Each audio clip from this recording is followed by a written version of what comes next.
আসসালামু আলাইকুম রহমতুল্লাহি বারাকাতুহু। তিনটা প্রশ্ন একই মওজুর উপরে।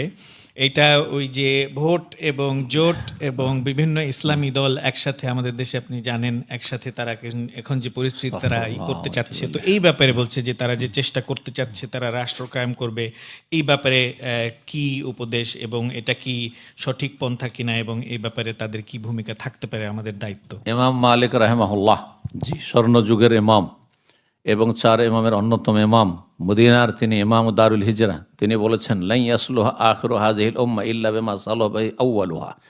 এই উম্মতের শেষ জামানা পর্যন্ত যে কোনো সমস্যার সমাধান একমাত্র সেই পথে হবে যেই পথে ইসলামের প্রথম যুগের মানুষদের সমস্যার সমাধান হয়েছে। অর্থাৎ নবী সাল্লাল্লাহু আলাইহি ওয়াসাল্লামের আমল এবং খোলাফায়ে রাশেদ আবু বকর, ওমর, ওসমান, আলী রাদিয়াল্লাহু তাআলার জামানায় যেইভাবে খেলাফত কায়েম হয়েছে, ইসলাম রাষ্ট্রীয় পর্যায়ে কায়েম হয়েছে, সেইটি হচ্ছে ইসলামের পথ। এর ভিন্ন কোনো ইসলামী পথ নেই। সুতরাং এসব পথগুলি হচ্ছে মানুষের তৈরি করা পথ, এতে কোনোদিন শান্তি ফিরবে না, অশান্তি ছাড়া কিছু হবে না। আসলেও প্রথম কথা আসতেই দিবে না ইসলামের নামে, আর যদি আসেন তো টেনে হেঁচড়ে ফেলে দিবে, কারণ সব আগাছাতে ভরা, আগাছাতে ভরা। আপনার অবস্থাই তৈরি হয়নি যে দেশের অধিকাংশ জনগণ ইসলামকে সাদরে গ্রহণ করবে। জি, কারণ চোর ভালো করে জানছে ইসলামকে গ্রহণ করলে তো আমার হাত কেটে যাবে, ঠিক না? খুনি ভালো করে জানছে আমি তো বাঁচতে পারবো না, জেনাকারী ভালো করে জানছে যে আমাকে তো কঠিন শাস্তি দেওয়া হবে, তাই না? সুতরাং কখনো মেনে নেবেন, অধিকাংশ অসৎ লোকেদের মাঝে কখনো এইভাবে রাষ্ট্রীয় পর্যায়ে ইসলাম কায়েম হবে না। সাহাবায়ে কেরামদের তরিকায় যেতে হবে। সুতরাং ব্যক্তি জীবনের দাওয়ার কাজ করুন, পারিবারিক দাওয়াতি কাজ করুন, এইভাবে এগিয়ে চলুন, যেভাবে নবী সাল্লাল্লাহু আলাইহি ওয়াসাল্লাম সংস্কার করেছেন ওইভাবে করুন। ইনশাআল্লাহ তাআলা দেখবেন যে আল্লাহ লা ইস্তাখলিফান্নাহুম, খেলাফত এমনিতে নিয়ামত হিসাবে দিবেন। জি, বারাকাল্লাহু ফিকুম। সেখানে ফিকহি কিছু খুব সহজ প্রশ্ন আছে, দু এক লাইনের হবে, যেহেতু ওনারা জিজ্ঞেস করেছেন। জানাজার পরে, সালাতের পরে বা সাধারণ যে 5 ওয়াক্তি সালাতের পরে দোয়া করা কি প্রয়োজন? 5 ওয়াক্ত সালাতের পরে না জানাজা? দুইটাই প্রশ্ন। 5 ওয়াক্ত সালাতের পরে কি দোয়া করার প্রয়োজন? সালাতের দুয়ার জায়গা হচ্ছে সালামের আগে। কথাটি অনেকেই জানেন না, আর অনেকে এই বিষয়টির ভ্রুক্ষেপ করেন না।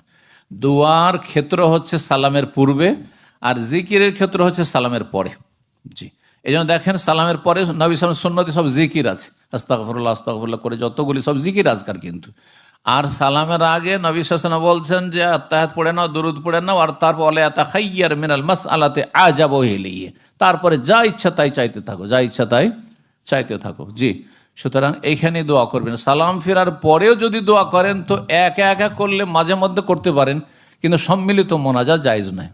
সম্মিলিত একসাথে ইমাম শুধু দোয়া করবেন, বাকিরা আমিন আমিন বলবেন, ফরজ নামাজের পরে নবী সাল্লাল্লাহু জীবনে একবারও করেননি, কোনো একটি সহিহ হাদিস না, একবারও করেননি, আপনি কেন করবেন? জি, সুতরাং এই সুন্নত না, এটি বিদআত। জি,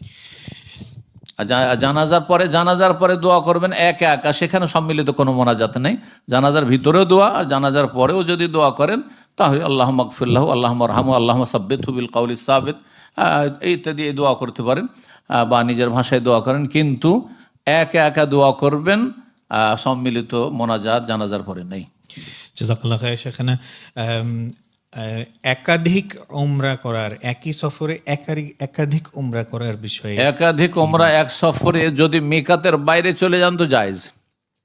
অর্থাৎ আপনি একটা উমরা করলেন, মদিনায় চলে গেলেন, আবার উমরা করছেন, বা তাইফ চলে গেলেন, সেখানে মিকাতে ইহরাম বেঁধেন, তাহলে ঠিক আছে। কিন্তু মসজিদে আয়েশা থেকে যারা করছেন এগুলো সুন্নতের খেলাফ।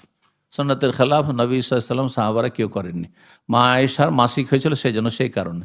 সুতরাং তার সাথে তার ভাই যে আব্দুর রহমান গিয়েছিলেন সঙ্গী হয়ে, তিনিও করেননি। জি, সুতরাং কি জন্য সুন্নত মনে করবে যেটি সুন্নত নয়? জি, মোটেই না। জাযাকাল্লাহু খাইর। সেখানে পরে সহজ প্রশ্ন, এটা কত মাইল পরে কসর নামাজ পড়তে হয়? কসরের একদল বলছেন মাইল মানে 48 মাইল বলছেন তারা, আর আরেক দল বলছেন যেটাকে সফর বলা হয়, সফর হয় 48 মাইলে হবে, একটি ওপিনিয়ন মত। আর একটি মত হচ্ছে যে যেটাকে সফর বলা হয় সেটা সফর আপনাদের ভাষায়। তো সফর কাকে বলা হয়? সফরের জন্য কি করে মানুষ? সফর গেলে ধরেন একটা এক্সট্রা কাপড় নেই, যে আমি যাচ্ছি রাত্রে, যেমন আমাদের বাঙালি সমাজে যতই লেবাস পোশাক পরে থাকেন, রাত্রে এখানে একটা লুঙ্গি পরবো, কাপড় চেঞ্জ করব, আর তারপরে ওখানে থাকবো, একটা গামছা লাগবে, এই জন্য একটা ছোটো ব্যাগ নিই বা কিছু নিয়ে একটু সামাল নিয়ে দিয়ে থাকবো সেখানে, সেই জন্য সেটা দূরত্ব আপনার সেই দূরত্ব এই নয় যে 10-20 কিলোমিটার গিয়ে আপনি কসর করা শুরু করবেন, সেটাও মোটামুটি 48 মাইলের কাছাকাছি, তার কম অথবা বেশি হবে, তাহলে সফর সাধারণত হবে, আর যেটাকে সফর বলা হয় এক কথা। আর এই নয় যে গ্রাম থেকে বেরিয়ে 10 কিলোমিটার গেছেন। আর আমি তো শুনলাম আশ্চর্য, এখানে কিছু লোকেরা আছে 10 কিলোমিটার এখান থেকে বেরিয়ে গেছেন, লুটন থেকে বেরিয়ে বা বানমেং থেকে বেরিয়ে, আর ওখানে কসর করা শুরু করে, মোটেই জায়েজ নয়। শেষ ডিস্টেন্স যদি এটা লাস্ট ডিস্টেন্স, তাহলে মোটেই জায়েজ নয়। কিন্তু কখন এটা চলবে? যদি আপনার সফরের দূরত্বে যাচ্ছেন, তাহলে নিজের জনবস্তি থেকে বেরিয়ে যাওয়ার পরে তখন কসর করতে পারবেন। জি, আশা করি বুঝতে পারছেন এই বিষয়টি। জি, বারাকাল্লাহু ফিকুম। এটা মাযহাব মানে কি ফরজ আর আসর এবং ফজর, এখানে কিছু মসজিদ আছে দেরিতে হয়, এ ব্যাপারে মজহব মানা কি ফরজ? রাসূলুল্লাহ সাল্লাল্লাহু আলাইহি ওয়াসাল্লামের মজহব মানবেন না অন্য মজহব মানবেন? উত্তর, রাসূলুল্লাহ সাল্লাল্লাহু আলাইহি ওয়াসাল্লামের মজহব একই, 4টি বলে গেছেন তিনি, যে তোমরা হানফি হইতে পারো, শাফি হইতে পারো, মালিকি হইতে পারো, হাম্বলি হইতে, বলেছেন নাকি? তাই নবী সাল্লাল্লাহু আলাইহি ওয়াসাল্লাম বলেননি। তাহলে এসব শাখা প্রশাখা কেন বের করতে গেলেন?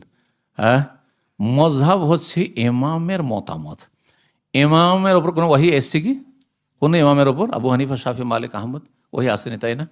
আচ্ছা, ইমামদের চাইতে সিনিয়র কি আবু বকর, ওমর, উসমান না? তো রসুল ছাড়া, আম্বিয়া রসুল ছাড়া কোনো মানুষ কি ভুলের ঊর্ধ্বে?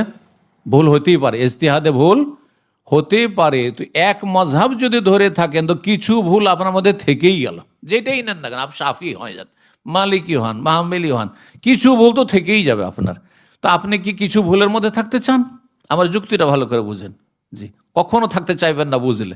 তাহলে আপনি কি করতে, 4টির সমন্বয়ে যেটা মজহাব খালেস সহি শুদ্ধ, সেটা হচ্ছে রাসূলুল্লাহর মজহাব। ওই মজহাব আমরা মানি, মজহাব মানি না নয়, কিন্তু আমরা 4টির একটা মানব, 3টাকে ছেড়ে দেবো, এটা করি না। 4টির সমন্বয়ে যেটা বেশি বলিষ্ঠ মত, যেটা দলিল সম্মত, সেটাকে মানি। এটি হচ্ছে রাসূলুল্লাহ সব ছেড়ে যাওয়া মজহাব। আশা করি বুঝতে পারছেন। জি, ফজর আসর এই দুইটা কিছু মসজিদে আছে। ফজর আসর দেরি করে, ফজর আসর দেরি করা অনুত্তম। ফজর আসর, ফজরকে আপনি ভোরের অন্ধকারে শুভ সাদেকের পরেই পড়েন, আপনি যখন নিশ্চিত হয়েছেন যে ফজর হয়ে গেছে, পড়ে নেন, এটি উত্তম ফর্সা করার চাইতে। আর আসরকে যখনই 1 কাঠি পরিমাণ হবে তখন পড়বেন। সুতরাং আউয়াল ওয়াক্তে আসর পড়া উচিত। কিছু মানুষরা যে তাদের মজহাবে ফতোয়া রয়েছে 2 কাঠি পরিমাণ হবে তারপরে আসর, সেই জন্য তারা দেরি করে থাকে এবং বাড়াবাড়ি করে এমন করে যে মাগরিবের আধা ঘন্টা 40 মিনিট আগেও তারা আসর পড়ে। এটি একবার অপছন্দনীয় ওয়াক্তে চলে যায়, সুন্নতের খেলাফ। জাযাকাল্লাহু খাইর। শেখনা, কোনো ভাই রিবা ভিত্তিক কর্জ নিয়ে বাড়ি বানাচ্ছে, তাকে টাকা দিয়ে সাহায্য করা যাবে কিনা? গতকালকে প্রশ্ন ছিল, গতকালকের মেলনের প্রশ্ন ছিল, যদি কেউ রেবা ভিত্তিক, আপনি বলছেন যে রেবা মানে সুদ, সুদ হালাল না হারাম? বললাম তো সুদ তো বলছেন, আমি তো সুদ বলে দিলেন, তো আমি কেমন করে হালাল করব? তো দেখেন, সুদের বিরুদ্ধে, সুদখোরের বিরুদ্ধে, যারা সুদের সাথে রিলেটেড, তাদের বিরুদ্ধে আল্লাহ রসুলের যুদ্ধের ঘোষণা রয়েছে। মারাত্মক গুনাহ এটি কিন্তু, জি, শিরকের পরে ধ্বংসাত্মক গুনাহ। সুতরাং সাবধান। তো যাই হোক, এখানকার ওলামারা, যদি ইসলামী শরিয়ায় কোনো রাস্তা থাকে সেটা আলাদা কথা, কিস্তিতে কেনার, কিন্তু এই নয় যে সুদের ওপর আপনি কাজ করবেন আর তাতে আবার সহযোগিতা। নেকির কাজে সহযোগিতা করতে হবে না গুনার কাজে? নেকির কাজে। তো সুদটা কি নেকির কাজ? তো সুদের ওপর কেউ বাড়ি কিনবে, সেই ক্ষেত্রে সহযোগিতা করলে আপনি গুনার কাজে সহযোগিতা করলে, আল্লাহ বলছেন ওয়ালা তাআওয়ানু আলাল ইসমি ওয়াল উদওয়ান, গুনার কাজে আর সীমা লঙ্ঘনে তোমরা কেউ কারো সাহায্য করিও না, আল্লাহ সূরা মায়েদায় বলছেন। জি, জাযাকাল্লাহু খাইরা। এখানে এক ভাই বা বোন বলছেন যে তাদের 3জন ছেলে মেয়ে, তাদের মধ্যে 2জন প্রাপ্তবয়স্ক, একজন মেয়ে একজন ছেলে। তিনি আর তার স্বামী কি এই সন্তানদেরকে বিবাহ না দিয়ে হজে যেতে পারবেন কিনা? বিবাহ না দিয়ে হজে যেতে পারবেন কিনা? বিবাহ দিতে হবে তারপরে হজে যেতে, এরকম শরীয়তে কোনো বিধান নেই। হজ ফরজ হওয়ার জন্য মক্কা যাওয়া আসার খরচ আছে, সেখানে যে কয়েকদিন থাকবেন তার খাওয়া খরচ রয়েছে। আর ছেলে মেয়ে যদি বাড়িতে রেখে যান বা আপনার বৃদ্ধ বাবা মা বা যারা আপনার অধীনস্থ তাদেরকে, তাদের এই কয়েকদিনের ভরণ পোষণ খরচ খরচা দিয়ে যেতে পারেন, হ্যাঁ, ঘর ভাড়া দিয়ে যেতে পারেন, তাহলে হজ ফরজ হয়ে আছে। আশা করি মান ইসতাতা ইলাইহি সাবিলা। হজের সম্পর্ক ছেলে মেয়ের বিয়ে হওয়া না হওয়ার সাথে নেই, এগুলো আমাদের দেশীয় কথা, বুঝছেন না? যদি আপনি ভালো ছেলে পেয়ে যান তাহলে মেয়ের বিয়ে দিয়ে দেন। ছেলের বিয়ে দেওয়া এহসান, ছেলের বিয়ে দিতে পারলে ভালো, কিন্তু মেয়ের বিয়ে দিতে হবে, এটা আপনার দায়িত্ব, আপনি ওলি।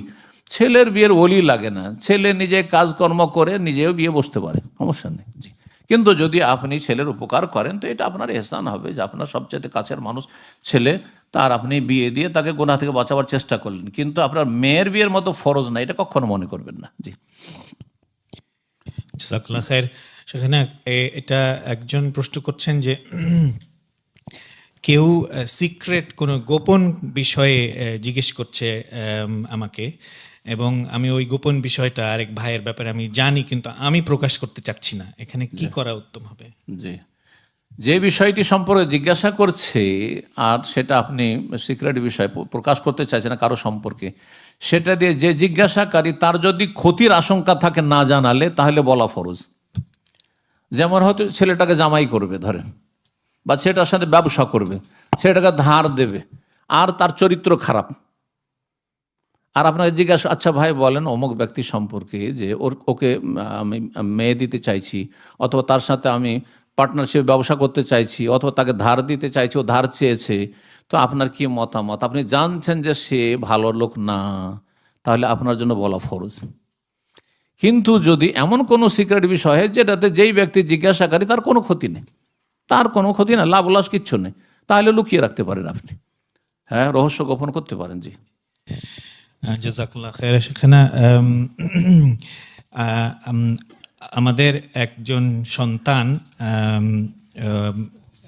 খুবই অবাধ্য এবং দিনের আমল, প্রাপ্তবয়স্ক হয়ে গিয়েছে। দিনের আমল এবং কাজ এবং সালাত এবং সত্য কথা মিথ্যা এগুলির ব্যাপারে খুবই খারাপ চরিত্রের অধিকারী। তার ব্যাপারে আমরা পিতামাতা হিসাবে কি করতে পারি? আপনি যেখানে অবস্থান করছেন সেখানকার অবস্থা বুঝে, সেখানকার আইন কানুন যতটা অনুমতি দেয়, আপনি তাকে ভালো বানাবার চেষ্টা করবেন। সব জায়গায় একই রকম না, যেন বাংলাদেশে যেভাবে শাসন করতে পারবেন এখানে তো আর পারবেন না, তা আপনারাই জানছেন। সুতরাং এখানে অবস্থা বুঝে আপনি ব্যবস্থা করবেন। আপনি একজন অভিভাবক হিসাবে যদি সে এখনও নাবালক থাকে, তাহলে তাকে সঠিক পথে নিয়ে আসার পদ্ধতি আলাদা হবে। আর সে সাবালক হয়ে যথেষ্ট 18 বছর পার হয়ে গেছে, তাহলে যদি সে অবাধ্য হয়ে যায় আর সেক্ষেত্রে করার কিছু না থাকে, কারণ সেখানে কোনো রকমের বল প্রয়োগ করাও সম্ভব নয়, তাহলে তাকে আপনি আলাদা করে দিতে হবে। একেবারে অবাধ্য, আর ধরেন দিনের কোনো কিছুই নেই, দিনের মূলটা তৌহিদই নেই, অথবা ইসলামের ইমানই নেই, 5 ওয়াক্ত সালাত নেই, আর আপনি নিজের সঙ্গে নিয়ে সংসার করবেন শুধু দুনিয়ার গরজে, এটা জায়েজ নয়। আলাদা করে মুক্ত হয়ে যেতে, আর থেকে মুক্ত হয়ে যেতে হবে। কিন্তু যদি নাবালক থাকে তাহলে তাদেরকে যদি এভাবে ছেড়ে দেন যে 15 বছর 16 বছর বয়স, কথা শুনছে না, সেজন্য বাড়ি থেকে বের করে দেবো, তাহলে আরও খারাপ হয়ে যাবে সে। তো এটা হচ্ছে তরবিয়তের সময়, সেই সময়টা আপনার সাথে রাখবেন এবং যথাসাধ্য সাদ্দেদু আকারেবু চেষ্টা করবেন, আপনার যতটা চেষ্টা করা সম্ভব। 2 রকম, একটা হচ্ছে তাকে উপদেশ দেওয়া, আর একটা হচ্ছে রবের কাছে দোয়া করা। আমি এই কথাটিকে খুব সহজ ভাষা, দোয়া এবং দাওয়াত, দোয়া এবং দাওয়াতে দুটো কাজ করবেন। আল্লাহর কাছে দোয়া করবেন এবং তাকে ইসলামের দিকে ভালো কথা বলে ডাকতে থাকবেন, আদর স্নেহ করে, হ্যাঁ, গালাগালি করে নয়, আর বেশি বকাঝকা করে নেয়, কারণ তাতে হইতে পারে যে তার আরও ঘৃণা হয়ে গিয়ে সে আরও খারাপ হয়ে যেতে পারে। দেখবেন আপনাকে একজন চিকিৎসকের মধ্যে, চিকিৎসক ডাক্তার রোগী দেখে তার রোগ নির্ণয় করে তারপর ওষুধ দেয়, আপনি ওইভাবে করবেন যে আপনার ছেলেটা কেমন করে ভালো বানানো যায়। জি, আজকাল ইউটিউবে অনেক বিধর্মীরা ইসলামের পক্ষে নসিহত করে, তাদের কথা শোনা কি জায়েজ হবে? জনসাধারণের জন্য অমুসলিমদের কাছ থেকে ইসলামের কথা শুনবে এটা জায়েজ নয়। এমনকি বেদাতি মোল্লাদের কাছ থেকে শুনবে সেটাও জায়েজ নয়। যারা কিছু ভালো কথাও বলছে, ঠিক কথা বলছে, শুনেই দেখি কি বলছে, আচ্ছা ভালো হলে নিয়ে নেব আর ভুল হলে নেব না, তা আপনার বোঝার ক্ষমতা আছে কোনটা ভালো কোনটা বিষ?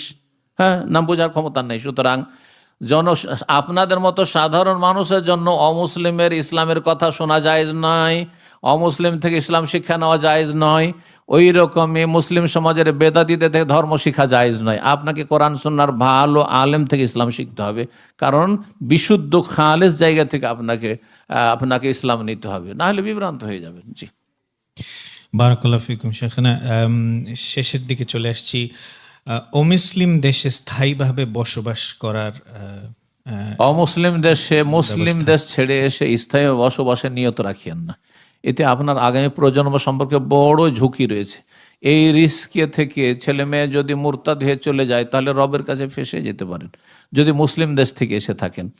আর যদি অমুসলিম দেশ হয় তাহলে দুটোর মধ্যে তুলনা, অনেকেই আছেন যে অমুসলিম দেশে ছিলেন আর আর একটা অমুসলিম দেশ, হ্যাঁ, তো তার মধ্যে তুলনা করবেন যে কোনটা তুলনামূলক ভালো, কোনটা দেশ তুলনামূলক আমার ভালো, আমার দিন দুনিয়ার জন্য 1 নম্বরে দিন আর 2 নম্বরে দুনিয়া, কারণ দুনিয়া ছাড়াও আমরা বসবাস করতে পারবো না। তো এইভাবে আপনি নিজের ক্ষেত্রে সিদ্ধান্ত নেবেন। বারাকাল্লাহ ফিক। আল্লাহ হেফাজত করুন। শেষ প্রশ্ন ইনশাআল্লাহ। আমার একজন প্রতিবন্ধী সন্তান আছে, তার ব্যাপারে আমার কি নসিহত আমার জন্য? প্রতিবন্ধী সন্তান আছে, তার সম্পর্কে নসিহত। প্রথম কথা বলবো যে আপনাকে আল্লাহ বড় নেকির ব্যবস্থা করে দিয়েছেন, নেকির নিয়ত রাখবেন, এহতেসাব, যে আপনার নফল নামাজ, রোজা, হজ, যাকাত, দান সাদকার চাইতে প্রতিবন্ধী ছেলে মেয়েটিকে প্রতিপালন করা, পরিচর্যা করা, এর সেবা যত্ন করা অনেক বেশি নেকির কাজ। আপনার তাহাজ্জুদের চাইতে বেশি নেকি, আপনার নফল রোজার চাইতে বেশি নেকি, আপনার দান সাদকার চাইতে বেশি নেকি, আপনার যত নফল ফরজের পরে 5 ওয়াক্ত ফরজ নামাজ, যাকাত আর রোজা, ফরজ রোজা আর ফরজ হজের পরে নফল হজের চাইতে, নফল উমরার চাইতে অনেক বেশি নেকি আপনার ছেলে মেয়েগুলোকে পরিচর্যা করে মানুষ করা, সে প্রতিবন্ধী হোক অথবা এমনি হোক। প্রতিবন্ধী হইলে আরও বেশি নেকি রয়েছে। এবং সবর করবেন, সবরে আল্লাহর কাছে নেকির আশা রাখবেন, আল্লাহ যেন তৌফিক দান করেন ধৈর্য ধারণ করার, এবং আল্লাহ রাব্বুল আলামিন যেন শেফা দান করেন। বারাকাল্লাহু ফিক। মজলিসের কাফারাত দোয়া পড়ে নেন। সুবহানাকা আল্লাহুম্মা ওয়া বিহামদিকা আশহাদু আল্লা ইলাহা ইল্লা আনতা আস্তাগফিরুকা ওয়া আতুবু ইলাইক ওয়া জাযাকুমুল্লাহু খাইরান।